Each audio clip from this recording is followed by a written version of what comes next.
In the quiet village of Ibune, life moved with the rhythm of the river Ero.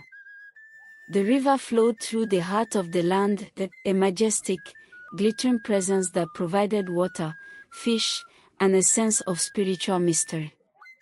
But beneath its beauty was a fear so deeply rooted it passed from generation to generation like a whispered warning. They said the river was angry.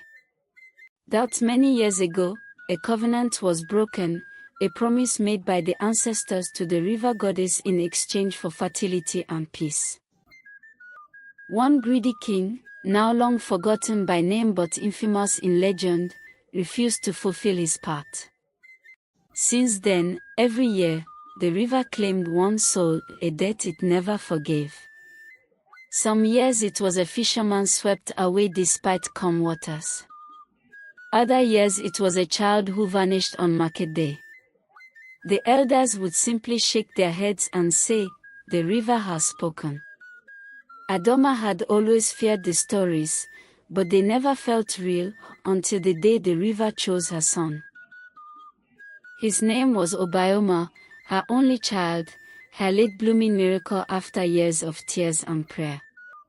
He was just 12, smart and full of mischief, with a wide smile that could melt the hardest heart. That morning, he had run down to the stream to fetch water before school, like all the children in Ibune did. He never came back. The search party found only his water pot, cracked in two on the riverbank. The water was still. Too still. As if it had swallowed and then gone silent again. When they told Adaoma, she did not cry. Not at first. She stood still for a long moment, as if the air had thickened and she could no longer breathe.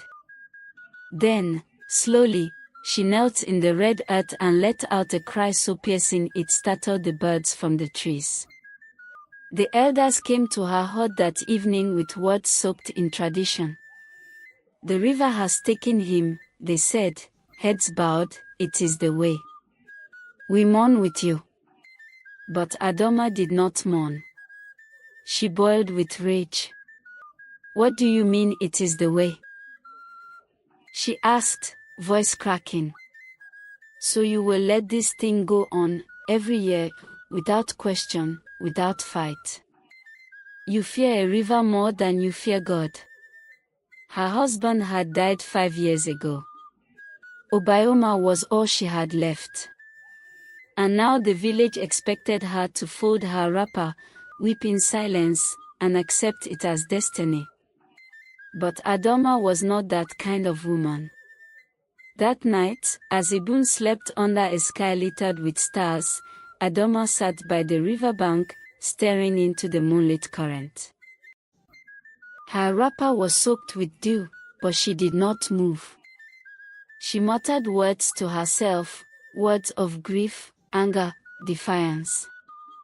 "If the river has truly taken my son," she whispered, "then I will fight the river itself." And from that moment on, she did not rest. In the days that followed Adaoma's disappearance, Adaoma became a shadow of herself, but not in the way people expected. Most mothers in Ibune who lost children to the river shrank into quietness, burying their pain behind downcast eyes and headscarves pulled low. But not Adaoma. She rose early each day, eyes burning with quiet determination, and went about her chores with mechanical precision. Yet her silence was sharp, almost defiant, as though she was daring the gods to speak to her directly. The villagers noticed. "She's not mourning properly," the woman whispered in the marketplace as she walked past with her calabash, head held high. "She wants to challenge the river spirit," one elder muttered with a knowing shake of his head. "This one will bring more trouble." Adaoma ignored them all. Something inside her had shifted. It wasn't just grief, it was fury. Not just at the river, but at the village that enabled the cycle. They had made a god out of fear. And that fear had swallowed her son. She began spending her evenings at the riverbank. Sometimes she sat still, staring at the ripples. Other times, she spoke, not to anyone visible, but to the river itself. "You've had enough," she would whisper. "You've taken too many." One evening, an old woman named Momangechi approached her at the river. The elder had lived through 3 river sacrifices and walked with a limp that no one ever asked about. "You cannot win," Momangechi said softly, crouching beside her. "The river is older than you, older than this village. You will only make things worse." Adama looked up at her with calm, unwavering eyes. "I'm not trying to win. I'm trying to speak. I want the river to hear my heart." Momangechi sighed. "Then you must be careful what you say. The river listens, yes, but it also remembers. And it never forgets a challenge." That night, Adama had a dream. She stood waist deep in the river, the water warm and glowing under a blood-orange sky. A woman emerged from the depths, her skin the color of wet clay, her eyes dark and ancient. She didn't speak, but she stared at Adama for what felt like hours, sadness and warning etched into her expression. Then she vanished. And the river turned cold. Adama woke up gasping. She knew then that something had begun. Something beyond her understanding. The river had noticed her. And it was waiting. The rain began 2 days after Adama's dream. Not the kind of gentle rain that helped yam sprout or made the air smell fresh. This one was heavy, loud, and angry. It pounded the rooftops of Ibune like fists, soaked the dusty earth, and sent frightened chickens scattering into huts. By the 3rd day, the villagers grew restless. "The river is stirring," the chief priest announced, his voice grim as he addressed the elders beneath the sacred Iroko tree. "It is displeased." Of course, no one said her name directly. But eyes shifted toward Adama's compound. They didn't need to say it. Everyone already knew. It was her. Her visits to the river.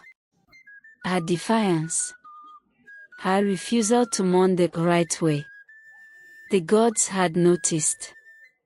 But Adama was not shaken. When the priest sent a messenger to summon her to the shrine for cleansing, she refused to go. Instead, she swept her compound, lit a fire, and cooked without trembling hands. She was preparing. That evening, as if on cue, a small group of villagers came to her door. A delegation led by the chief priest himself, his white robe clinging to his legs from the rain. "You must come," he said. "The gods are angry. If you are not the cause, you must prove it." Adama stood in her doorway, arms folded across her chest. "And what would you have me do? Kneel before a river that steals children and say thank you?" There was a collective gasp. The priest's eyes narrowed. Blasphemy. Adama stepped out into the rain, letting it soak her wrapper, her hair, her soul. "No," she said quietly. "Truth." That night, the river rose. It broke its banks, swallowing a part of the farmland. Goats bleated in panic as their pens flooded. The village square turned to sludge. And still, the rains didn't stop. In the heart of the storm, Adama returned to the riverbank. She knelt, this time not in submission but in confrontation. Her voice rose in the storm, low and steady. "I'm here. If it's me you want, speak it. If it's fear you won't find it here. I've given you my child. I'll give you no more. Thunder cracked. Lightning forked across the sky. But Adama didn't flinch. From the swirling water, a single word rose in her spirit, so clear it stopped her breath: return. She didn't know what it meant, not yet. But her heart raced with the sense that the river had just issued a challenge of its own. It wanted her back. But for what? The village had barely slept. Floodwaters had crept into homes, turning sleeping mats into islands. Mothers clutched their children tightly, whispering prayers into the night. By morning, Ibune looked like a place under siege, not by soldiers, but by its own river. And through it all, Adaoma was calm. She awoke before sunrise, wrapped her thickest wrapper around her waist, and tied her late husband's red scarf around her head. Not for protection.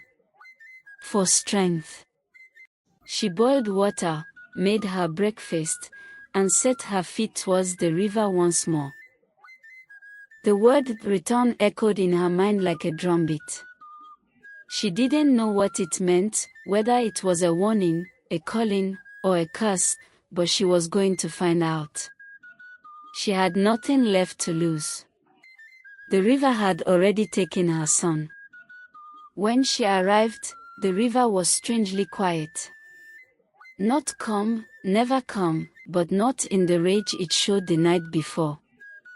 Its surface shimmered with silver light as if mocking her courage. She stepped closer. "I've returned," she said aloud. "Now show yourself." There was no lightning. No thunder. Only the wind, picking up her voice and carrying it across the water. Then, something unusual happened. From the bend where the river curved behind the trees, a figure emerged, not walking, not swimming, but gliding just above the water. A woman. Or something that looked like one. Her skin was the color of river stone, her eyes deep and unreadable, like whirlpools. Adama froze. The figure stopped a few paces away and spoke, not with a mouth but with a voice inside Adoma's own head. "You dared to confront me." Adama nodded. "You took my son." He was offered. "No," Adama snapped. "He was mine. My only child. You had no right." The river spirit didn't flinch. "Do you know what he was destined to become? Do you know what your womb carried?" Adoma's breath caught. "He was not yours alone. He belonged to the balance. You broke the line." Adoma's fist clenched. "Then take me. If you must take something, take me instead. But leave this village. Leave these mothers." There was silence. Then the spirit tilted her head. "Would you truly trade your life for peace?" "Yes," Adama whispered. "Gladly." The river rippled. The figure raised a hand and pointed downstream. "Then follow me." Adama hesitated for only a moment, then stepped forward into the water. The river was ice cold, but she did not shiver. As she moved, the water rose. Past her ankles, her knees, her waist. She kept going. Villagers hidden behind trees watched in silence. Some wept. Others prayed. Adama disappeared beneath the surface without a scream, without a splash. And just like that, the rain stopped. The clouds broke. The river calmed. Ibune breathed again. But Adama was gone. Or so they thought. A week passed. The river no longer hissed at night. No homes were swallowed. No children had gone missing. For the first time in years, Ibune felt safe. But it wasn't peace, not yet. There was a weight in the air, thick with grief and questions. Children whispered stories about a glowing woman in the water. Elders sat under the Iroko tree, shaking their heads at the sky. Mothers lit candles by the riverside each evening, whispering, "Thank you, Adama." Chief Eneli declared a day of mourning, though no one had recovered a body. "She is not dead," said Mama Dogo, the oldest woman in Ibune, with one blind eye and a voice like wind scraping a hot wall. "She has only crossed." On the 8th night, the river sang. Not a roar. Not a rage. It sang, soft and deep, like a lullaby wrapped in thunder. And then, something stirred. From the banks of the river, a child cried out, "Look! Look!" The villagers came running. Lanterns lit. Eyes widened. There she was. Adama. But she was no longer just Adama. Her skin glowed like wet copper. Her hair flowed like black silk in water, and her eyes shimmered like glass under moonlight. She stood waist deep in the river, calm, regal, powerful. "Adoma," the villagers cried. "You're alive." She raised a hand. "No," she said gently. "I am not the woman you knew." "What are you then?" the chief asked, barely able to hold his staff. "I am the river's voice now. I carry your pleas, your pain, your stories. I will no longer harm this land." Silence. Tears rolled down cheeks. Children clung to mothers. Adoma stepped forward, onto the land, and knelt. "But you must protect the river, as it now protects you. No more dumping. No more curses. No more forgotten rituals." Everyone nodded, even the doubters. From that day, Adoma was no longer just a woman. She became legend. They built a shrine by the river, not to worship her, but to remember her. Girls were named after her. Boys swore by her courage. And every year, on the day she returned from the water, the people gathered to tell the story of the woman who fought the river and won. Ibune changed. And somewhere deep in the river, when the moon is full and the water still, they say you can see her, the woman in the water, smiling. Because peace, after all, was not in power, it was in sacrifice.